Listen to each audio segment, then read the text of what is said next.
Hello, and welcome to Quiet Nights, your gentle retreat into a world of calm and tranquility. Tonight, we invite you to unwind with a soothing story, crafted to ease your mind and guide you toward a restful night's sleep. But before we begin, take a deep, unhurried breath, and then another. Feel the weight of the day slowly melt away, like soft clouds drifting across the evening sky. Let go of any lingering thoughts, any tension that still clings to you. There's no rush, no expectations, only this quiet moment, just for you. As you listen, let the rhythm of the words lull you into a state of peaceful relaxation. Now close your eyes, settle in, and let the whispers of the night carry you away. Welcome to Quiet Nights.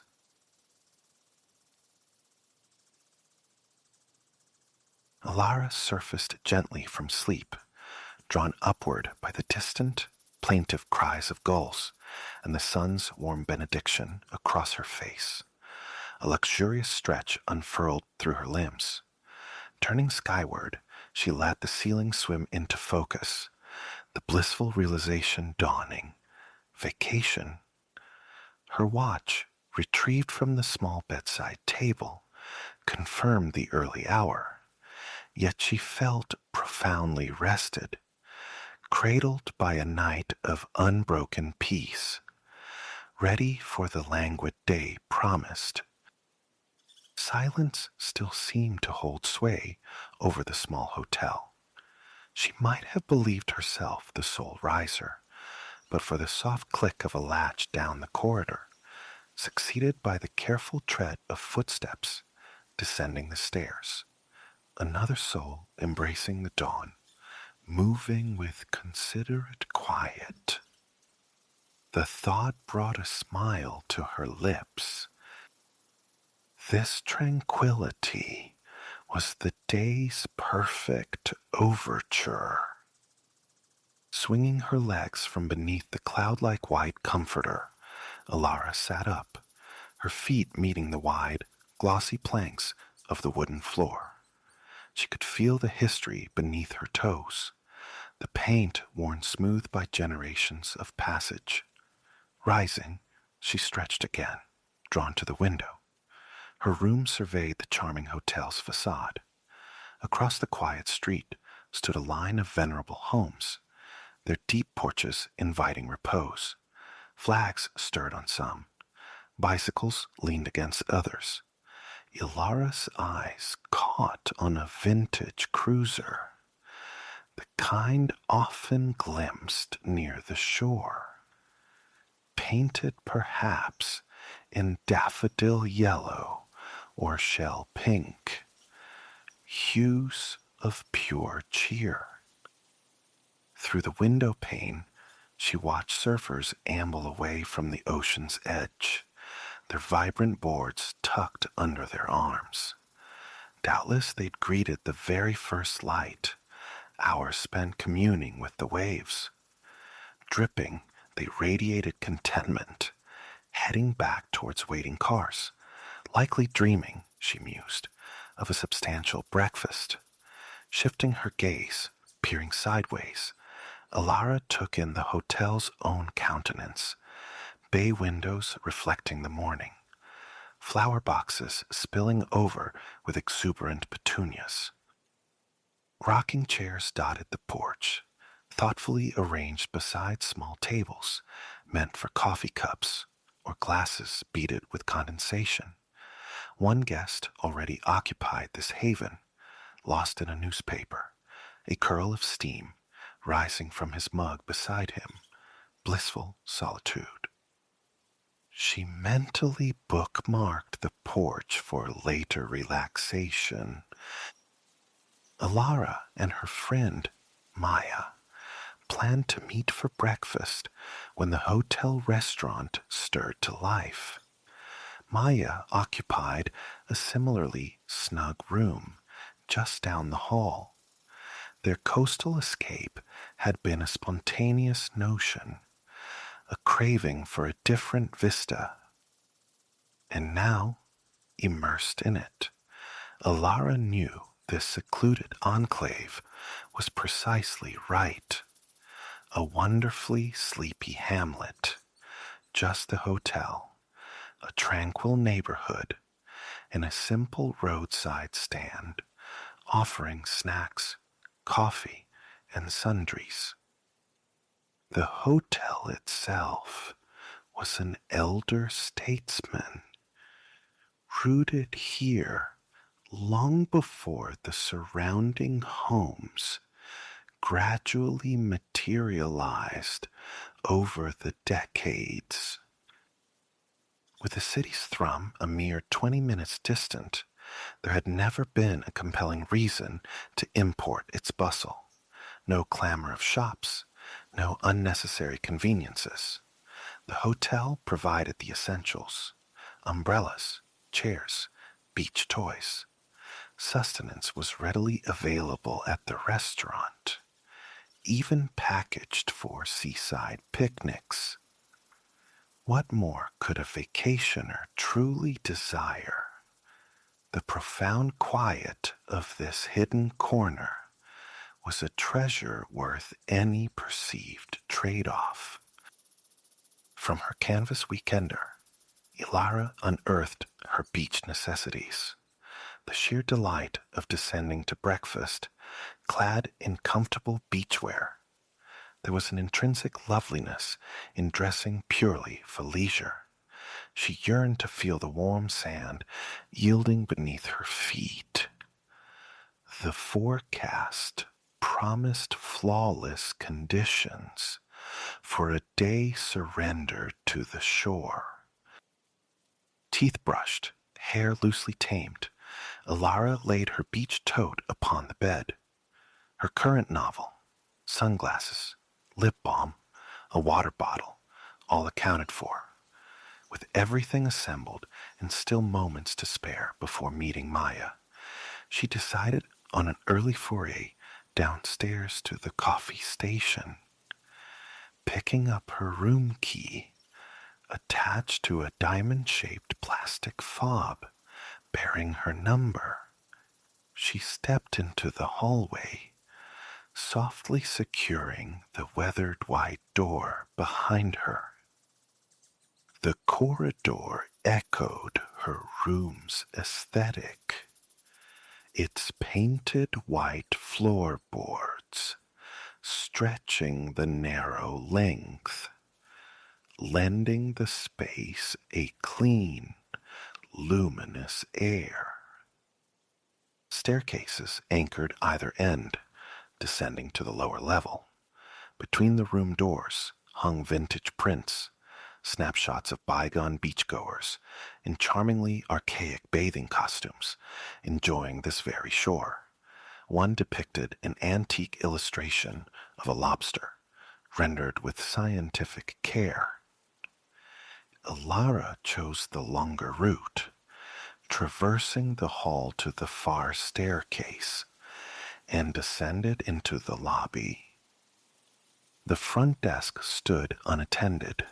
A small bell rested upon it, an invitation for immediate service, though since her arrival, Alara hadn't witnessed anyone employ it. Haste had no place here. Slipping into the well-appointed coffee station, she selected a mug, filling it with a dark, steaming brew from the dispenser. A tentative sip drew an appreciative nod. The hotel understood the art of good coffee. Only a brief wait remained until Maya would materialize. Alara pushed open the screen door, stepping onto the expansive porch. The earlier reader had vanished, leaving the entire space to her. Settling into a wicker chair, she placed her mug on an adjacent table and leaned back, a gentle sigh escaping her. Even at this hour, the air was balmy, agreeable. A soft breeze stirred, teasing loose tendrils of hair from her ponytail. She felt she could drift into a nap right there, linger all day yet the beach beckoned. After a few minutes, the screen door creaked open again. Maya poked her head out. "Morning," she greeted. "Ready for breakfast?" Together, they navigated towards the hotel restaurant. A host welcomed them with genuine warmth, guiding them to the screened porch flanking the building. Alara and Maya were thrilled to secure a cozy table for two nestled in a sun-drenched corner. Their server poured ice water from a charming carafe into their glasses, took their orders, and promised a swift return. While awaiting their meal, the two friends studied a paper copy of the takeout menu, already anticipating lunch on the sand. An array of tempting options presented itself, from chilled sandwiches to boardwalk classics like grilled cheese and hot dogs. Ilara settled on a lobster roll rich with mayonnaise. Maya chose chicken salad.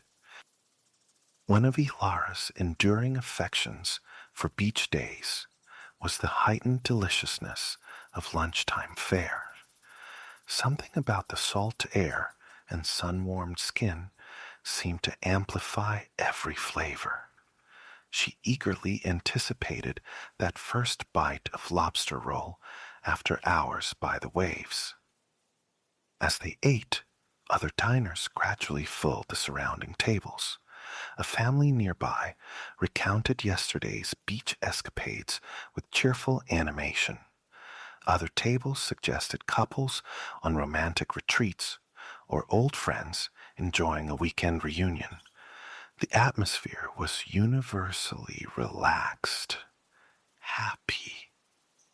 Shorts, sun hats, and flip-flops were the prevailing uniform.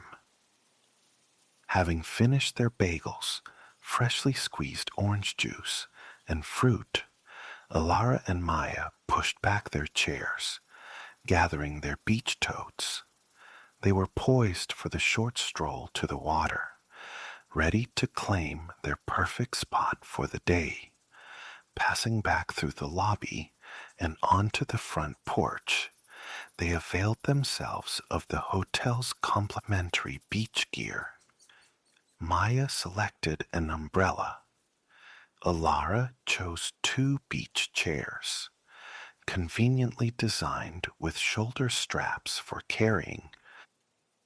They descended the front steps, merging with the growing trickle of people meandering towards the surf.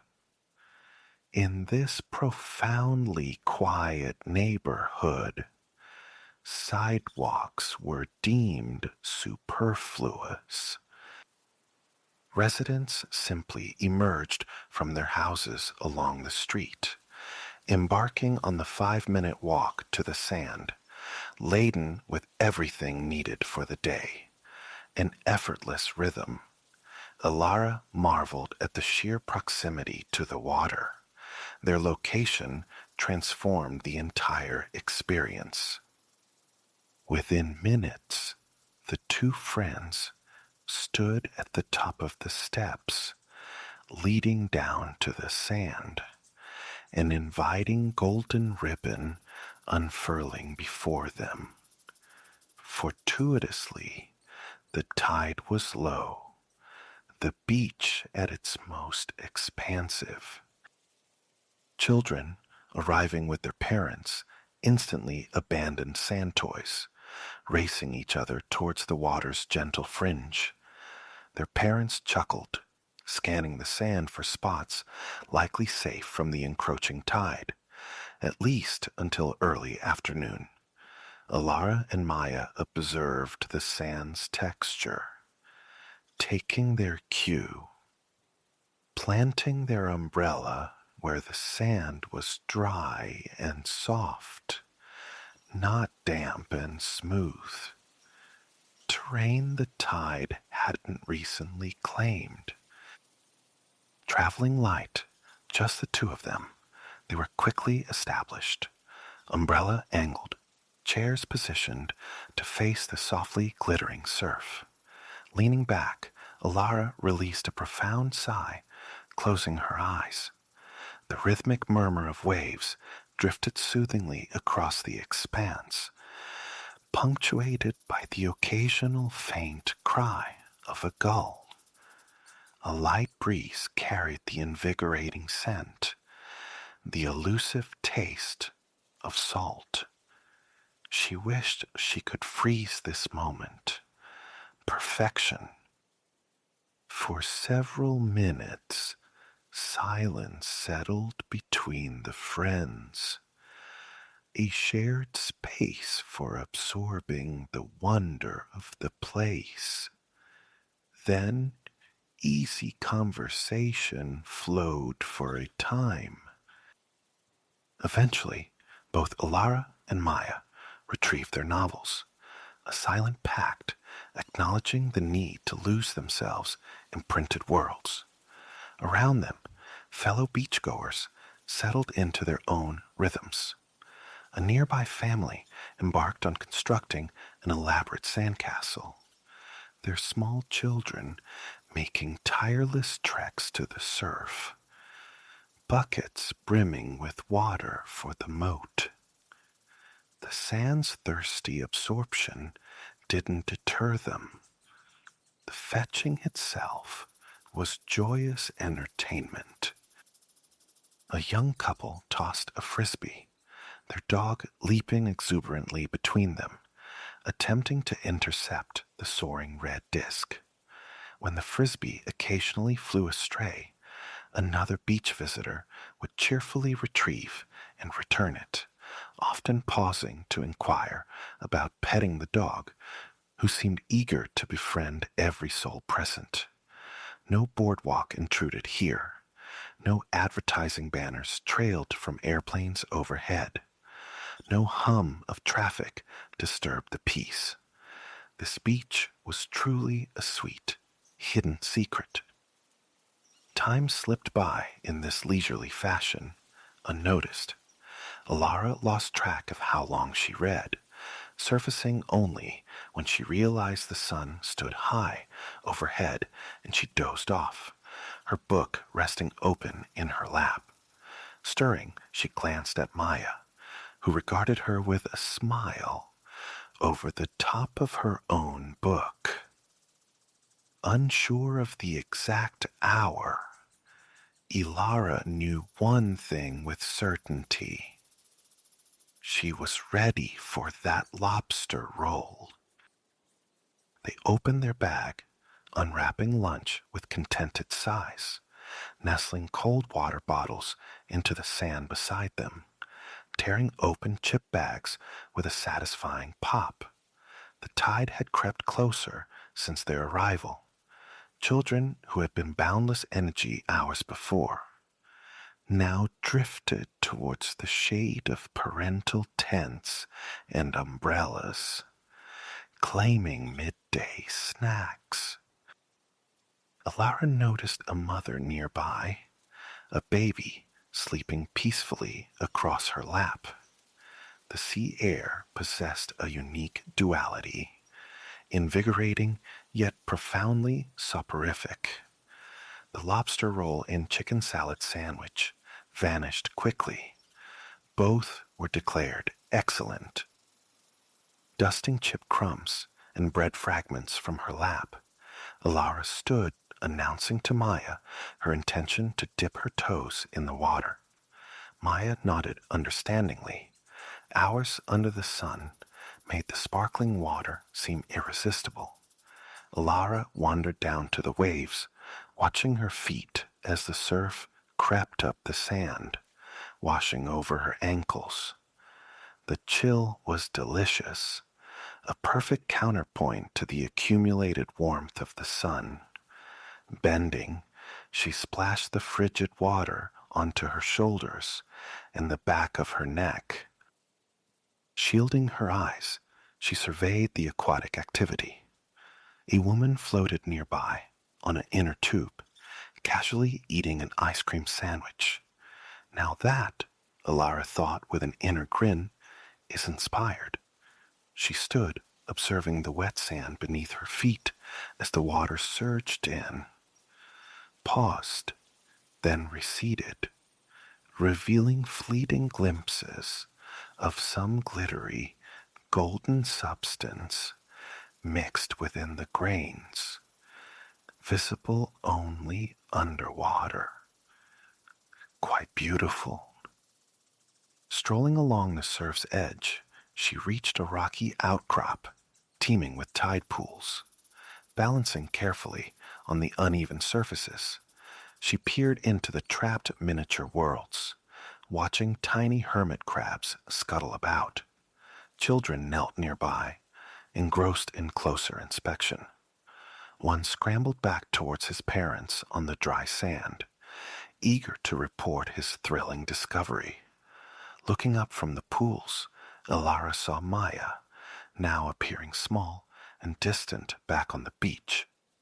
She slowly traced her way back along the advancing waterline until she reached their umbrella and reclaimed her seat.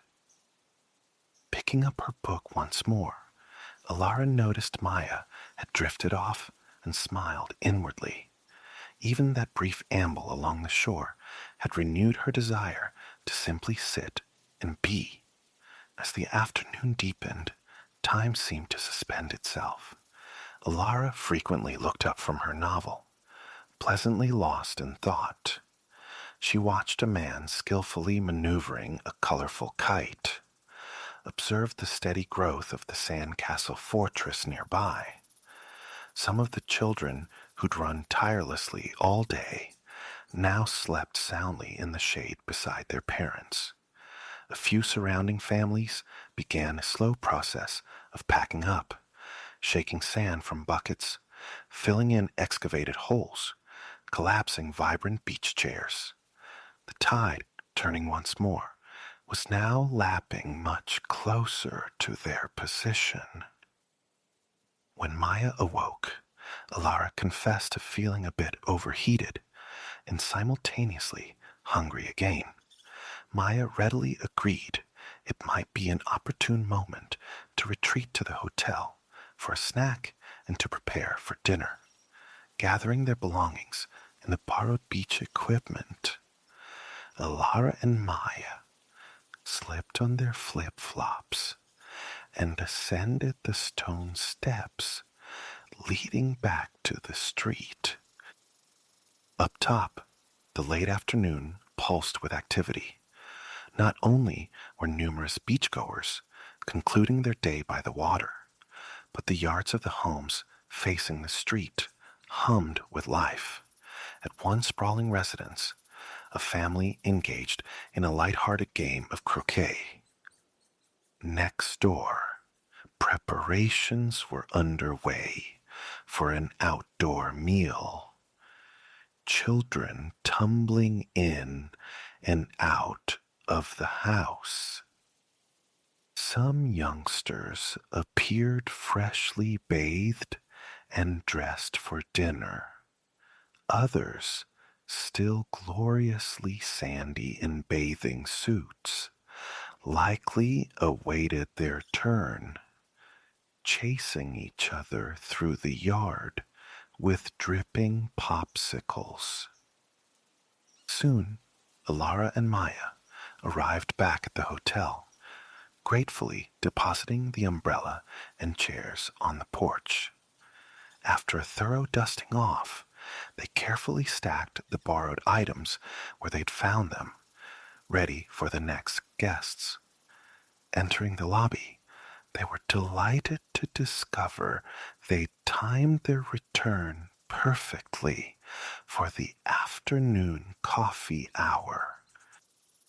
Hot beverages and iced lemon water were offered, alongside trays of warm chocolate chip cookies, each nestled in its own paper sleeve.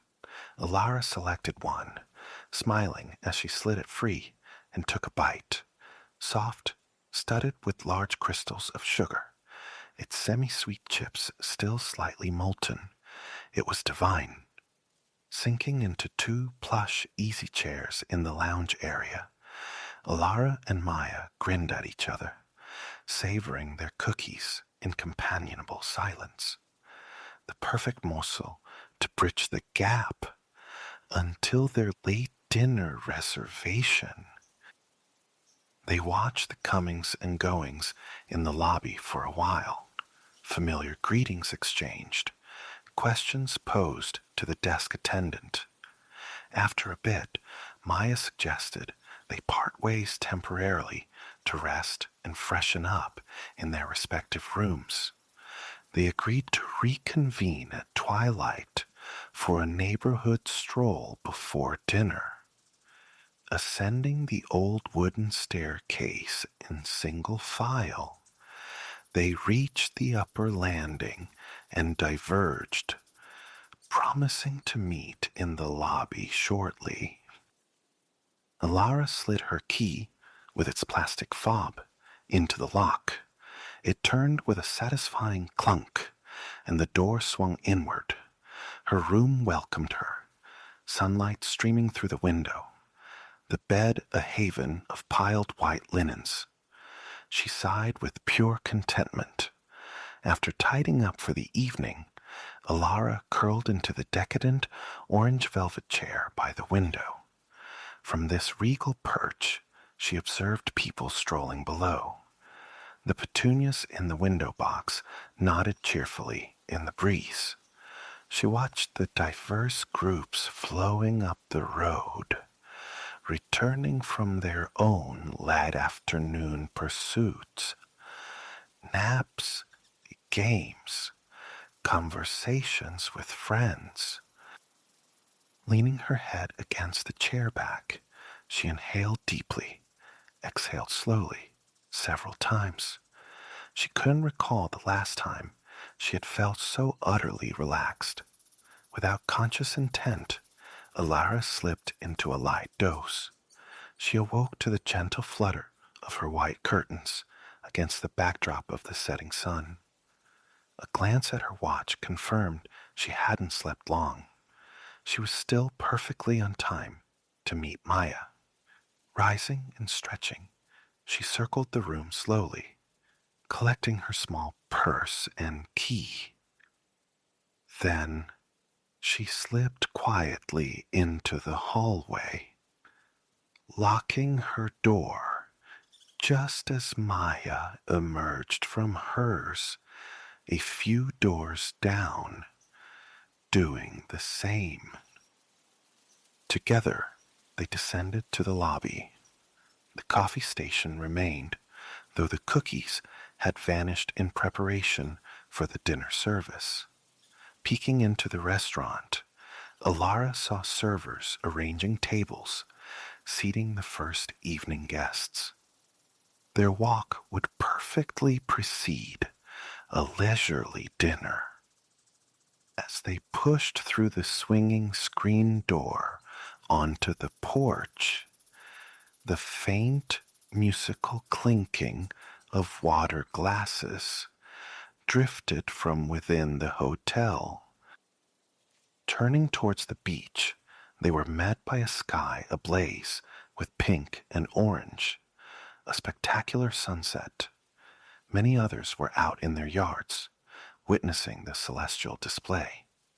As they ambled down the street, curiosity drew their eyes to the activities unfolding at each house. The residences themselves were captivatingly unique, each reflecting its owner's taste and the era of its construction. A modest Cape Cod, with its slanted roof and charming shutters, might stand beside a contemporary structure boasting vast expanses of glass, which in turn neighbored a traditional farmhouse-style home with a broad, gracious porch, numerous houses, featured tables, and outdoor furniture, testament to frequent al fresco dining. In one yard, a woman relaxed with a little girl in a hammock. At this hour, as dusk settled and interiors glowed warmly, wide open windows offered glimpses of families enjoying time together inside, sipping drinks on couches, gathered around cheese boards, even playing the piano. At one home, a collection of sand toys dried near the garage, while a man tossed a ball with two small girls in the front garden. Dogs pranced excitedly behind picket fences. What a fine life for a dog, Lara mused. She noticed more and more people appearing outside, setting up luminaries to line the driveways. White paper bags weighted with sand, each cradling a lit candle. Homes without luminaries often sported wide string lights draped around trees and fences. Maya recalled seeing a flyer mentioning something called the Night of White Lights. This, surely, was the reason for the festive illumination. Lara found it utterly charming. The street looked magical.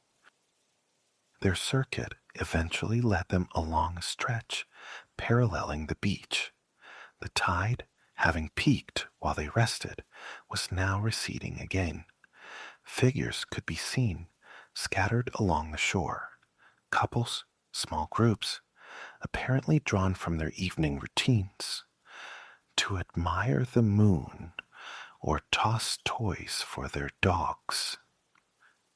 Ilara loved observing that many seemed to have wandered the block or two entirely barefoot. Returning to the hotel, Ilara and Maya marveled at their perfect timing. Re-entering the lobby, they waited patiently for the restaurant host to lead them to their reserved table. The atmosphere within the spacious dining room was enchanting now. Votive candles flickered on every table, and the two screened porches buzzed quietly, with diners conversing over their meals. Ilara and Maya were shown to a snug table in a nook, perfectly positioned to catch the warm breezes drifting in from outside. Perusing the menus, they found choices difficult. Offerings catered to every palate: fresh seafood, pastas, wood-fired pizzas, and more. After considerable deliberation, Ilara chose a seafood pasta. Maya opted for pizza. Both dishes proved ideal after a long day immersed in sun and salt air. Why, Ilara pondered idly, did simply sitting on the sand induce such profound hunger? One of life's pleasant mysteries. They concluded their meal with a shared slice of cheesecake. Ilara savored each mouthful, carefully slicing small portions with her fork, appreciating the dessert's rich creaminess. Once the cheesecake plate was empty, they both conceded a deep readiness for bed. Full, content, and more relaxed than either could remember being, the friends thanked their server and the host, then walked slowly back into the lobby. The sole occupant now was the nighttime desk attendant, clearing the last vestiges of the coffee service, preparing the station for the morning ritual. She turned and smiled at them. "Did you enjoy your dinner?" she inquired. They both nodded affirmation, murmuring that it had been wonderful, and truly it had. Ilara and Maya each poured a fresh glass of water from the drink station before heading upstairs, parting ways on the landing with the wishes of good night. They knew this marvelous day would linger long in their memories. Back within the sanctuary of her room, Alara sank gratefully into the embrace of her large, soft bed. Gazing around with appreciation, she reflected on the loveliness of the place. The balmy night allowed the windows to remain open, admitting the occasional murmur of conversation or the whir of a bicycle from the street below. Propping herself against a mound of white pillows, Alara angled her book into the golden pool cast by the bedside lamp. The room enveloped her in absolute silence. A tiny cocoon adrift in the seaside world outside. She had entertained notions of finishing her novel, but soon her eyelids grew heavy. Sleep beckoned.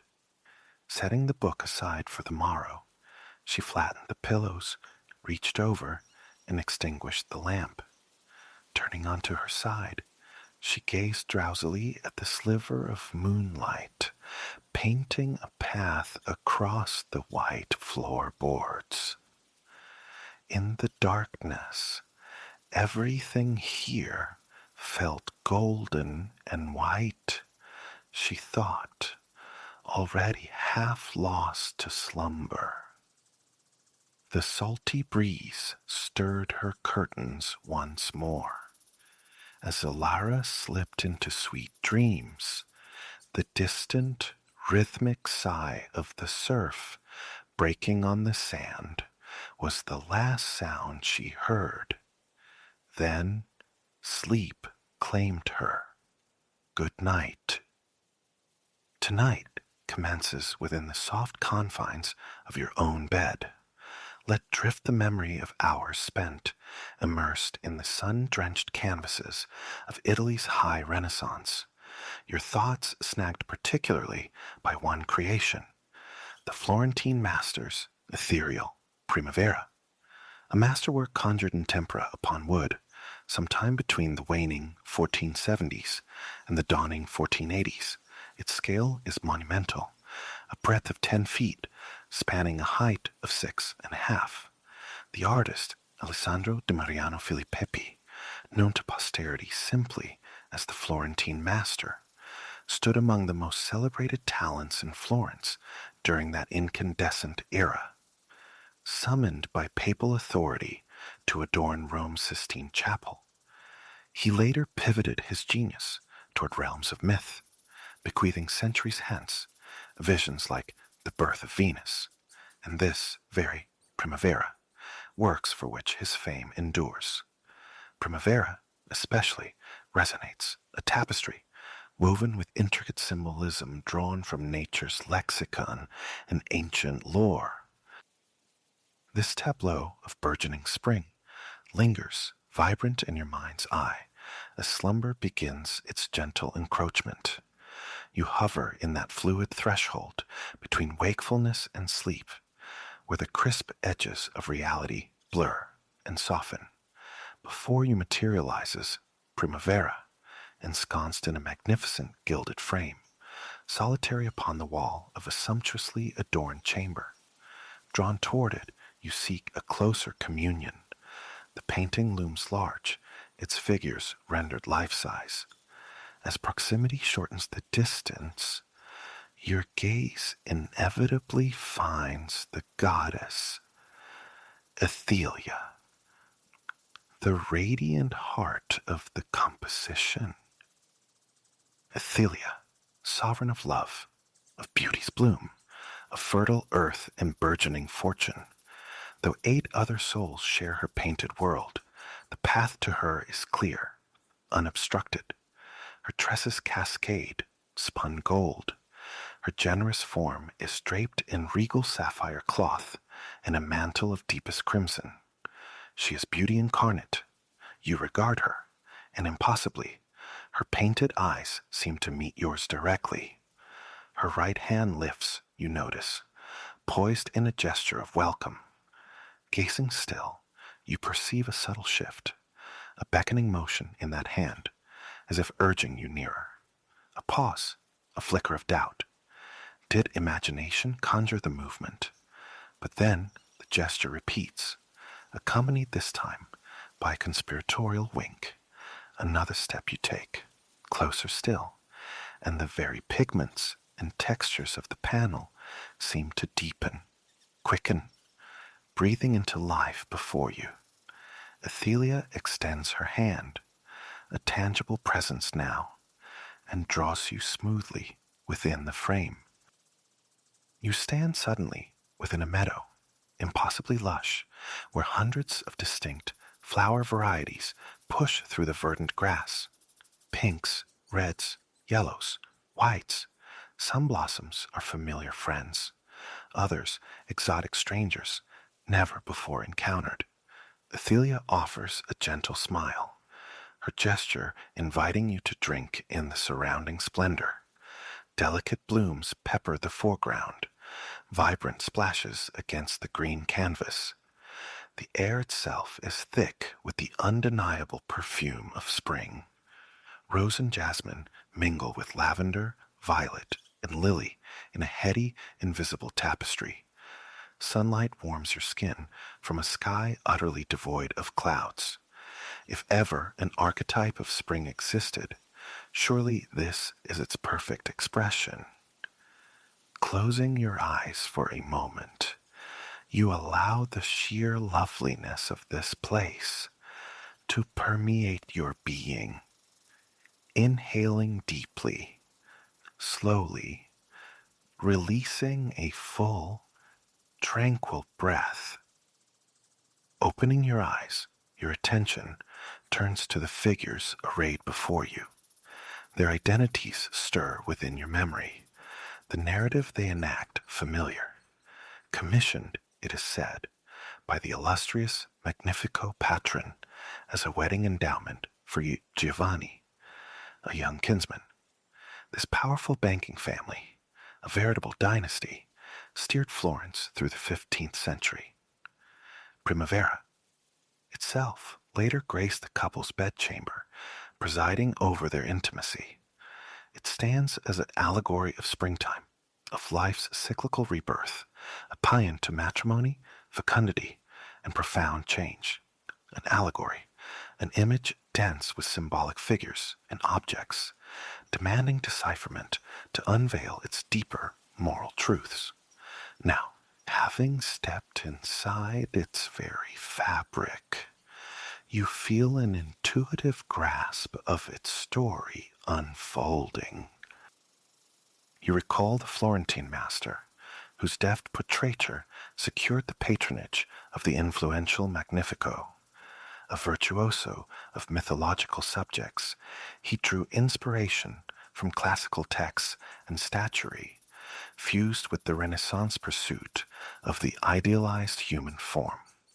Whispers persisted that the artist harbored an unrequited love for a local beauty, her golden curls and elegant contours echoing in every female figure within this painted world. You observe now how these graceful feminine shapes imbue the composition with a flowing, melodic quality.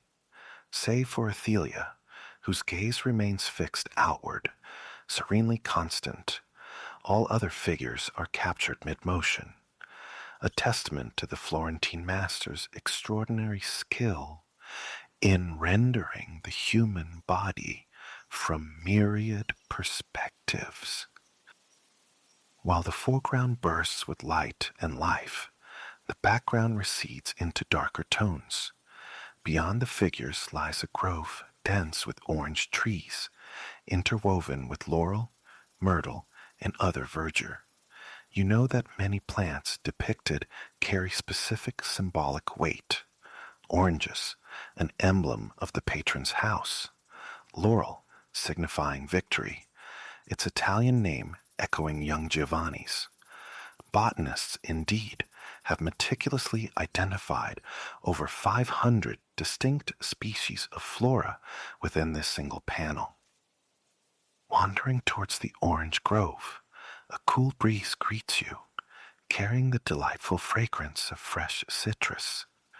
As the wind stirs the air, your gaze drifts to the far right, where Favonius, the gentle wind, descends. He is the harbinger of spring, emerging from the arboreal backdrop to claim the nymph, Lycia, as his bride. Lycia appears, clad in a gossamer gown, a flowering vine unfurling from her lips. In Favonius's embrace, she undergoes a metamorphosis, becoming Anthea, the blossom bringer, Roman goddess of flowers, spring personified. Anthea stands poised between her former self and Athelia, radiant in a flowing dress patterned with blossoms.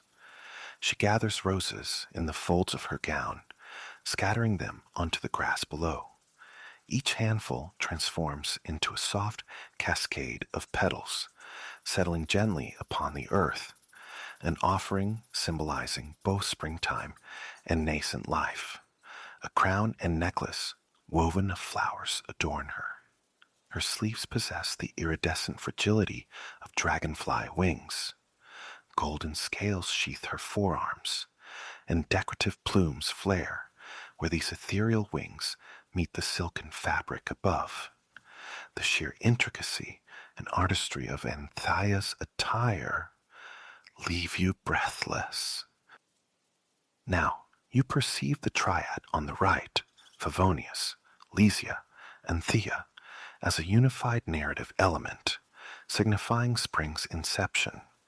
Taking another slow, deep breath in and letting it go fully, you contemplate the symbolism, the burgeoning flowers, the figures, transformation. It is a vivid portrayal of growth, of becoming.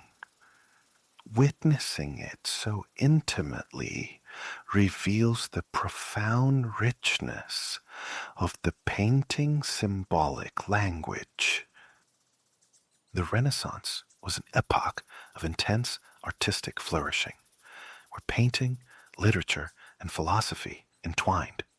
It signaled a return to perceived classical ideals, a quest for beauty in all things, prioritizing human experience alongside and sometimes above the divine.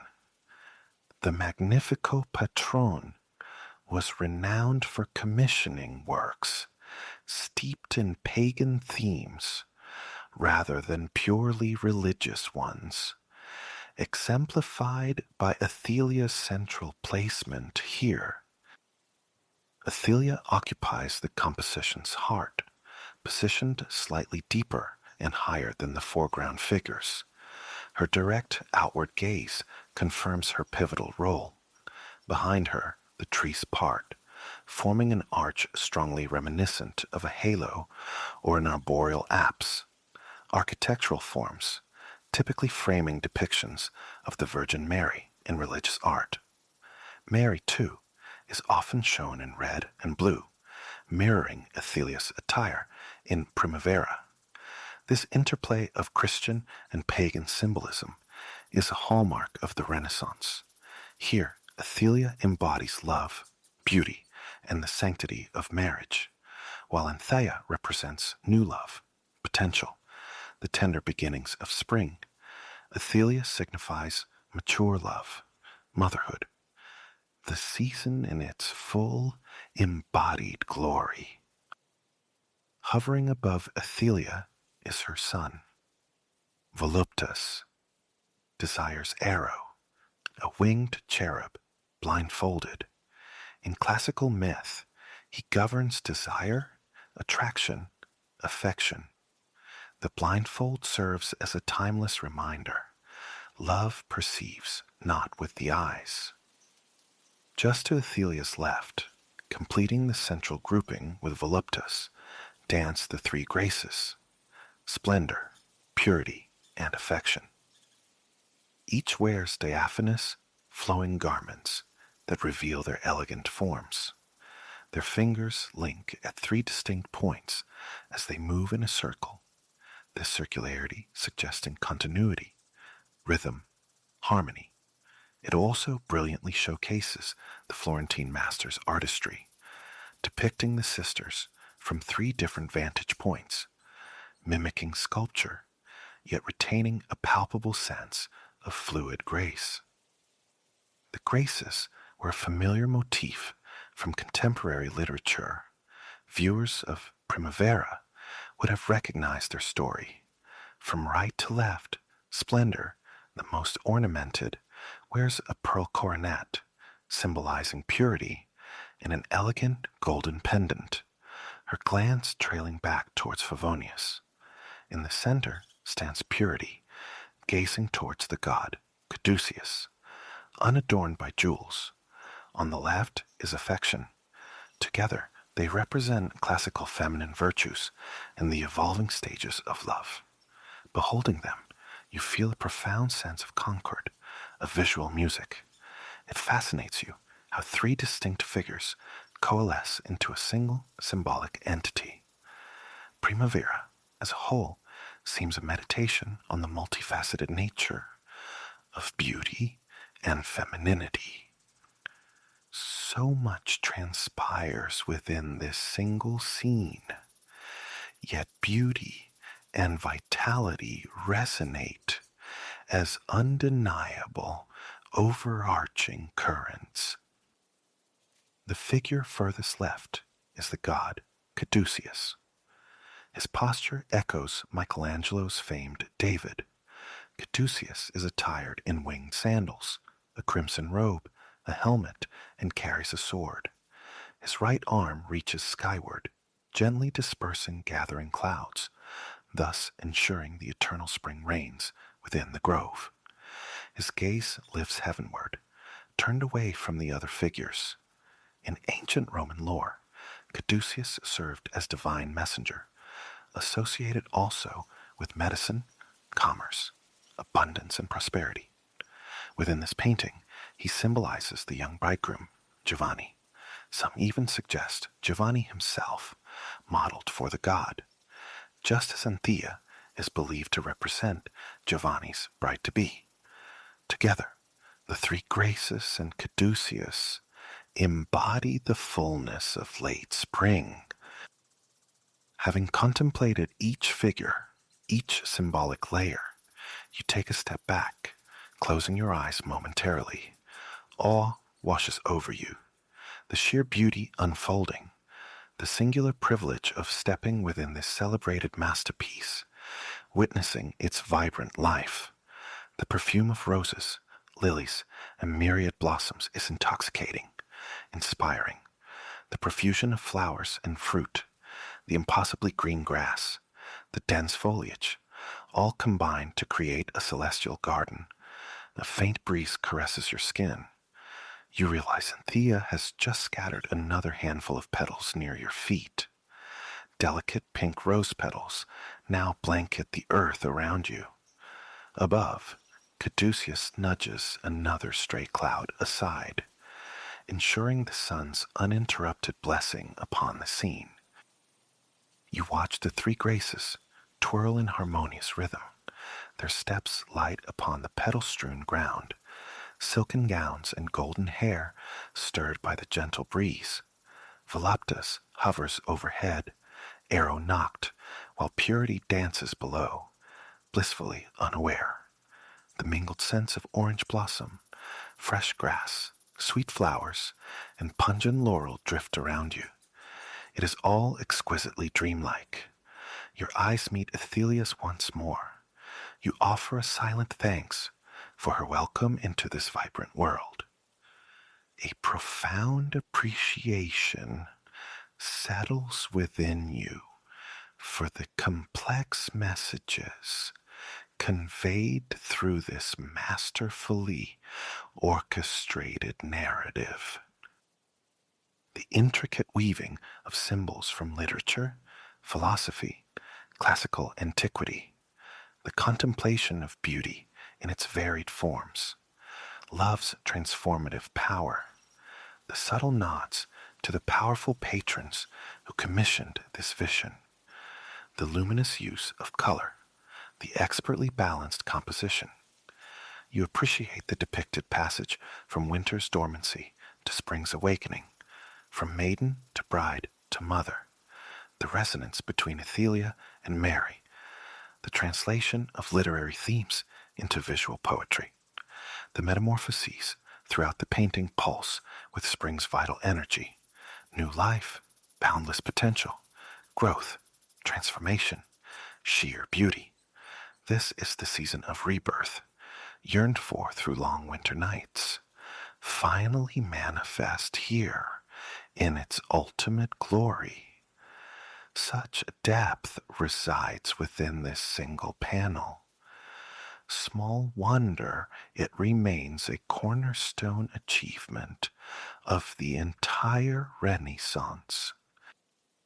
You sit for a quiet moment, allowing these reflections to settle, integrating into mind and heart. A wish surfaces to linger here indefinitely, inhabiting this perfect spring day, forever witnessing beauty and love dance nearby. Athelia catches your gaze again, her look conveying a silent message. You may return whenever you wish. You are welcome in this sanctuary. This exquisite scene remains accessible, always, within the gallery of your mind. Thanking her silently for this profound kindness, you decide to remain just a little longer. Finding a comfortable patch of earth, you lie back upon the meadow grass, enveloped by the fragrance of fresh blooms. The grass yields softly beneath you. The sun bestows its gentle warmth upon your skin. Your body surrenders to the earth's embrace, relaxing deeply, and Thea tosses another flourish of roses nearby as you ease further into rest. With each breath, tension dissolves, melting away. You feel utterly safe here, welcomed, profoundly inspired. It is time now for sleep's rejuvenation, time to rest within the most beautiful, heavenly spring garden imaginable. The dreamy images flickering behind your closed eyelids are serene, peaceful, as you drift finally, completely into sleep. Good night.